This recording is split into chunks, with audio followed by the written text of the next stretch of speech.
দেশে যাবে অন্যায় পিঠা যেতে দেব না নূর খান জবাব দেয় হামলা কেন কিভাবে বিভিন্ন বিভাগগুলোকে কি চেনে না তারা এই বিভিন্ন বিভাগগুলো না হলে এই 24-এ কোনো অভ্যুত্থান সম্ভব হতো না। আপনারা সকলেই জানেন এই বিভিন্ন দেখলাম না তিনি আসলে বেঁচে আছেন। তিনি আসলে কিভাবে বেঁচে আছেন, কিভাবে দায়িত্ব পালন করে আমার মনে হয় তিনি নিজেই জানেন না। একটা রাষ্ট্রের সবচেয়ে গুরুত্বপূর্ণ পাঠ হলো স্বরাষ্ট্র মন্ত্রণালয়। সেই মন্ত্রণালয়ের দায়িত্বে যদি কোনো পাগল ছাগল থাকে একটা রাষ্ট্র কখনো স্বাভাবিক ভাবে চলতে পারে না।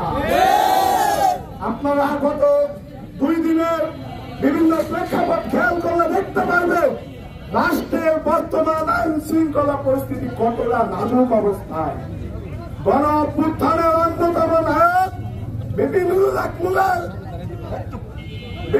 হকের উপর কিভাবে প্রহার করেছে এদেশের আইন শৃঙ্খলা বাহিনী। আমি মনে করি এই প্রহারের পিছনে স্বরাষ্ট্র উপদেষ্টা ইন্ধন থাকতে পারে। 24-এর গণ অভ্যুত্থানের অন্যতম সমন্বয় আপনারা জানেন প্রায় 2 দিন হয়ে গেছে প্রকাশ্যে দিবালোকে কারা হামলা করেছে এই দেশের লাখো কোটি মানুষ দেখেছে, সংবাদকর্মী সাংবাদিক ভাইয়েরা দেখেছেন, যার শত শত ডকুমেন্টস প্রমাণ এই আমরা ইন্ডিয়ান সরকার তথা স্বরাষ্ট্র উপদেষ্টার বাসভবন ঘেরাও করব,